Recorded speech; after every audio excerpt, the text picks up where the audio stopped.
हरियाणा सरकार सरपंचों के लिए राइट टू रिकॉल कानून लेकर आएगी, जिसके बाद इसे प्रदेश की नगर निगमों, नगर परिषद और नगर पालिकाओं में लागू किया जा सकता है। इसी को लेकर एमेजॉन प्राइम के सहयोगी चंद्रशेखर धनी ने एडवोकेट जनरल बलदेव राज महाजन से खास बातचीत की। हरियाणा के एडवोकेट जनरल बलदेव राज महाजन जी हमारे साथ मौजूद हैं, इनसे बातचीत करेंगे। महाजन साहब, जो कोरोना काल रहा, काफ़ी चुनौतियां रहीं कोर्ट के अंदर, कैसे पैरवी की जाए, लोगों को कैसे न्याय मिल पाए, किस तरह का प्रबंध आप लोगों ने किया यहाँ पर? से कोरोना काल में वर्चुअली कोर्ट्स तो करना पॉसिबल ना था, कोर्ट के लिए भी फिज़िकल को हियरिंग करना पॉसिबल नहीं था। शुरू में कोर्ट ने ये ऑर्डर करा था कि जो कोई इमरजेंट नेचर के केस होंगे वो केस हम वर्चुअल कोर्ट जो है वीडियो कॉन्फ्रेंसिंग के थ्रू सुनेंगे, ईमेल के माध्यम से फाइलिंग होगी उसमें।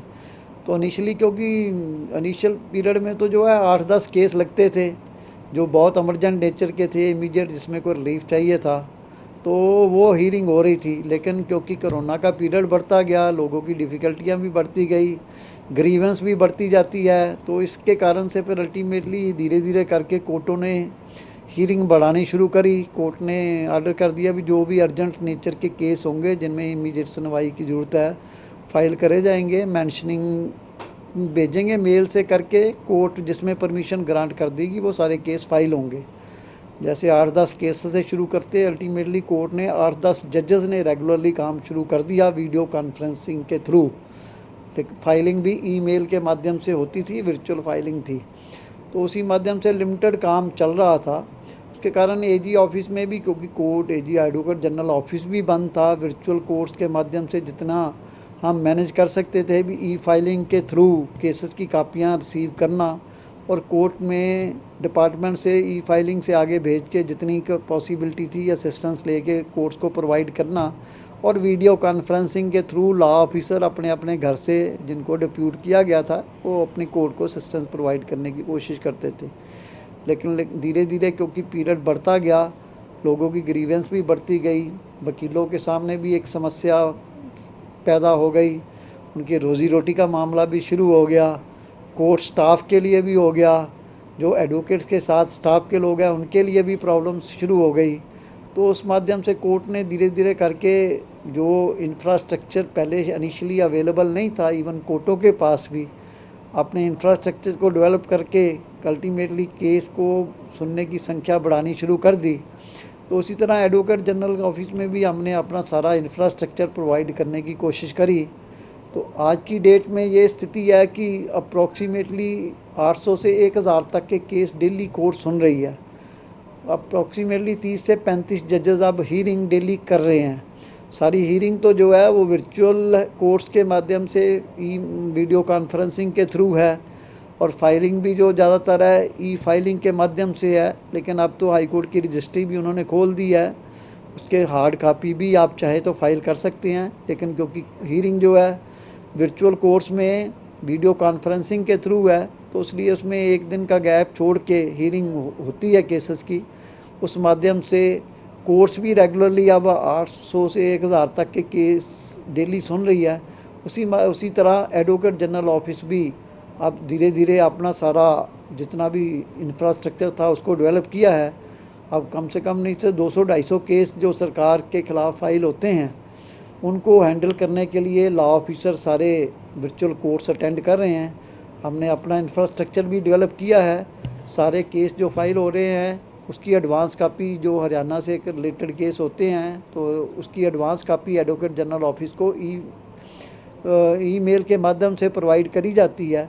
हम उसका डिपार्टमेंट से जो मेल से कापी आती है उसी तरह फाइल फॉरवर्ड कर रहे हैं और उनका फीडबैक लेके कोर्ट को असिस्ट कर रहे हैं।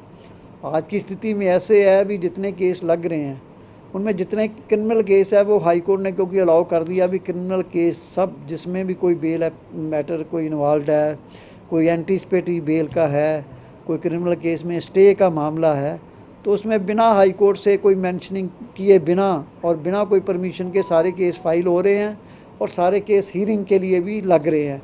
तो उन सारे केसेस में हमें भी कोर्ट्स को असिस्टेंस प्रोवाइड करनी होती है। हमने भी अपने ऑफिस में एडवोकेट जनरल ऑफिस में इंफ्रास्ट्रक्चर इस तरह का डेवलप किया है कि जब भी कोई केस फाइल होता है क्रिमिनल, जिसमें इमीडिएट हीयरिंग एक दिन के बाद आने वाली है, तो एक व्हाट्सएप ग्रुप के माध्यम से, डिजिटलाइजेशन के माध्यम से सारे क्रिमिनल केसेस में जो फीडबैक है वो अप्रॉक्सीमेटली एक दिन के बाद, क्योंकि गैप के बाद केस लग रहे हैं, उतनी देर में 48 आवर में प्रोवाइड जो है डिपार्टमेंट से सारी असिस्टेंस लेके कोर्ट को प्रोवाइड करने की कोशिश कर रहे हैं। एडवोकेट जनरल ऑफिस जो है वो इस समय वो क्रिमिनल केसेस के लिए तो खास करके 24 आवर्स काम कर रहा है। हमारे कुछ जो स्टाफ के लोग हैं और कुछ ऑफिसर्स हैं वो रात को 12 बजे तक रिस्पॉन्स रिसीव करते हैं पुलिस से और जेल से क्रिमिनल केसेस में, और फिर दोबारा 5 बजे से दोबारा ऑन ड्यूटी होते हैं। शिफ्टों में चेंज होकर ड्यूटियां लगती रहती है, लेकिन 24 आवर्स जो है एजी ऑफिस क्रिमिनल केसेस में काम कर रहा है फीडबैक लेने के लिए और कोर्ट को अल्टीमेटली असिस्टेंस प्रोवाइड करने के लिए। क्रिमिनल केस में टोटल जितने भी केस फाइल हो रहे हैं, क्योंकि हाई कोर्ट भी एक दिन का गैप डाल के सारे सुन रही है, उसी तरह से हम भी जो है वो उसी पीरियड के दौरान सारे क्रिमिनल केसेस में सारे पुलिस स्टेशन से चाहे इन्फॉर्मेशन लेनी हो, पुलिस के डिपार्टमेंट से इन्फॉर्मेशन लेनी हो, लेके चाहे वो जेल से लेनी हो, लेके कोर्ट को प्रोवाइड करने की कोशिश कर रहे हैं 24 आवर। इसी तरह सिविल केसेस में भी हम जो है जहाँ पे कोर्ट अर्जेंसी के बेसिस पे मेंशनिंग अलाउ कर देती है और हियरिंग के लिए आने हैं, हम वो सारे केसेस ईमेल से आगे डिपार्टमेंट्स को भेज के उनकी प्रिलिमिनरी रिस्पांस लेने की कोशिश करते हैं। लेकिन डिटेल रिप्लाई तो एक दिन में फ़ाइल नहीं किया जा सकता, लेकिन प्रिलिमिनरी असिस्टेंस मेजर ज़्यादातर केसेस में कलेक्ट करके कोर्ट को असिस्ट करने की कोशिश करते हैं। नहीं तो बाकी केसेस में यदि कोर्ट एंटरटेन करती है तो रिप्लाई जितनी जल्दी पॉसिबल है मेल से ही आगे भेज के, मेल से ही आप आगे रिसीव करके वो कोर्ट को प्रोवाइड करने की कोशिश कर रहे हैं। मेल से ही आगे रिप्लाई कोर्ट्स में भी फाइल हो रहे हैं। फिज़िकल कापी भी यदि टाइम गैप बीच में होता है तो कोर्ट को प्रोवाइड करने की कोशिश कर रहे हैं। लॉ ऑफिसर्स के पास उन्होंने फैसिलिटीज़ डेवलप करी है कि मेल से हम केस भेजते हैं, मेल से रिप्लाई उनको भेजते हैं। वेटिंग करने के लिए भी वो उनको मेल से कापी जाती है, मेल करके वो वापस एडवोकेट जनरल ऑफिस में भेजते हैं। इसी तरह फाइनल रिप्लाई हम डिपार्टमेंट से रिसीव करने की कोशिश करते हैं। लॉ अफसरों ने भी जिनके पास पहले फैसिलिटीज़ नहीं थी, आप अपने घरों में सारी फैसिलिटीज़ डेवलप कर ली है ताकि वो वीडियो कॉन्फ्रेंसिंग के माध्यम से कोर्ट्स को असिस्टेंस प्रोवाइड कर सके, डिपार्टमेंट्स को भी असिस्टेंस प्रोवाइड कर सके, उनके रिप्लाईज रिसीव किए जा सके, उनको वेट किया जा सके, वेट करके फाइनलाइज करने के बाद वापस साइंड कापीज़ उनसे मेल पे वापस मंगवाई जा सके। ये सारी फैसिलिटी जो पहले कोरोना से पहले इस तरह की डिजिटलाइजेशन की फैसिलिटीज़ एडवोकेट जनरल में नहीं थी, ना ही कोई एक्सपीरियंस था एडवोकेट जनरल ऑफिस के लोगों को इस तरह का काम करने का इतनी ज़्यादा स्पीड से, और ना ही लॉ ऑफिसरों को था। हम अपने ये इस पीरियड में 3-4 महीने में सारा इंफ्रास्ट्रक्चर भी डेवलप कर लिया है और सारी फैसिलिटीज़ भी है, और एडवोकेट जनरल ऑफिस में भी ये सारी फैसिलिटियाँ प्रोवाइड कर दी है कि किसी लॉ ऑफिसर को यदि कनेक्टिविटी की प्रॉब्लम के कारण, रिमोट एरिया में होने के कारण यदि वो अपने घर से नहीं कर सकता तो वो एडवोकेट जनरल ऑफिस में आके भी वीडियो कॉन्फ्रेंसिंग से कोर्ट अपनी हेल्ड कर रहा है, कोर्ट को असिस्टेंस प्रोवाइड कर रहा है। इस तरह से एडवोकेट जनरल ऑफिस में सारा ये डिजिटलाइजेशन का इंफ्रास्ट्रक्चर हमने डेवलप किया है और कोर्ट को वर्चुअल हियरिंग के थ्रू सारी असिस्टेंस प्रोवाइड कर रहे हैं। महाजन साहब, जिस प्रकार से कोरोना काल में वकीलों को आर्थिक संकट से जूझना पड़ रहा है, युवा वकीलों को खासकर, या जो बुजुर्ग बीमार हैं, उनके लिए क्या योजना आपके जहन में है? ऐसे अभी जो बार कौंसिल ने पहले कुछ लोगों को फैसिलिटी प्रोवाइड करने की कोशिश करी थी, फाइनेंशियल असिस्टेंस जो है उन्होंने कुछ मेंबर्स को प्रोवाइड जितनी उनकी लिमिट में थी पॉसिबल करने की कोशिश करी। हरियाणा सरकार की तरफ से भी एक, क्योंकि हरियाणा एडवोकेट वेलफेयर फंड बना हुआ है जिसमें अप्रॉक्सीमेटली 4,500 के लगभग मेंबर एडवोकेट्स जो हरियाणा के एडवोकेट्स हैं उसके मेंबर है। उस वेलफेयर फंड एक्ट में एडवोकेट्स को सीरियस बीमारी के केस में या किसी डेथ के केस में उनके परिवार को फाइनेंशियल हेल्प, आर्थिक सहायता देने की प्रोविज़न है। इसके अलावा उसमें एक्ट में कोई और प्रोविज़न अभी नहीं थी, लेकिन क्योंकि कोरोना काल एक ऐसा स्थिति थी जो कभी किसी ने एक्सपेक्ट नहीं करी थी, एक एक्स्ट्रा ऑर्डिनरी स्थिति होने के कारण ये, क्योंकि हर वकील को इस समय फाइनेंशियल असिस्टेंस की ज़रूरत है जो रूटीन में, क्योंकि कोरोना का पीरियड लंबा चला गया, तो ऐसी स्थिति में मैंने हरियाणा सरकार को एक सुझाव दिया था कि जो वेलफेयर फंड बना हुआ है, क्योंकि वो एक गंभीर बीमारी की स्टेज में या किसी डेथ के केस में, मृत्यु के केस में फैमिली को प्रोवाइड सहायता के लिए है, लेकिन ये कोरोना का पीरियड उससे किसी भी सीरियस बीमारी से ज़्यादा की प्रॉब्लम क्रिएट्स कर रहा है एडवोकेट्स के परिवार में। उनकी अपनी रहते ही परिवार की आर्थिक स्थिति इस तरह की हो गई है कि उनको डे टू डे कई बार प्रॉब्लम फेस करनी पड़ रही है।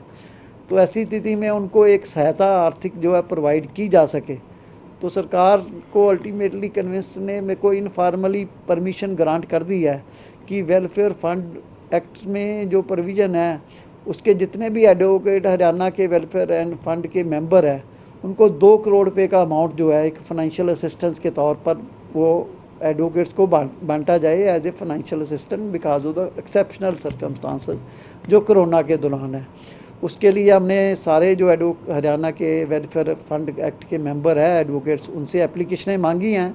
4,500 के लगभग मेंबर हैं।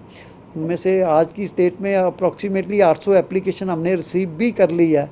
तो जितने एप्लीकेशनें टोटल आएगी उस दृष्टि से जो भी एडवोकेट है हम इमीडिएटली उसको रिजॉल्व करके 2 करोड़ रुपए का अमाउंट अप्रॉक्सीमेटली जो है अपने हरियाणा के एडवोकेट्स को इमीडिएट फाइनेंशियल असिस्टेंस के तौर पर प्रोवाइड करने की कोशिश कर रहे हैं। ये सब्स्टिट्यूट तो नहीं हो सकता उनके डे टू डे वर्किंग का, लेकिन एक कोई लिमिटेड रिसोर्स के तौर पे उनको फाइनेंशियल क्राइसिस से बाहर निकलने के लिए जो है एक असिस्टेंस प्रोवाइड करी जाए। इसका एक हरियाणा सरकार की तरफ से हमें परमिशन मिली है। इस तरह हम एडवोकेट्स को असिस्टेंस प्रोवाइड करने की कोशिश करेंगे। महाजन साहब, SYL के ऊपर इस वक्त सुप्रीम कोर्ट में क्या स्थिति है? SYL केस में क्योंकि एक्सिक्यूशन की स्टेज है, डिग्री हरियाणा सरकार के हक में ऑलरेडी हो चुकी है।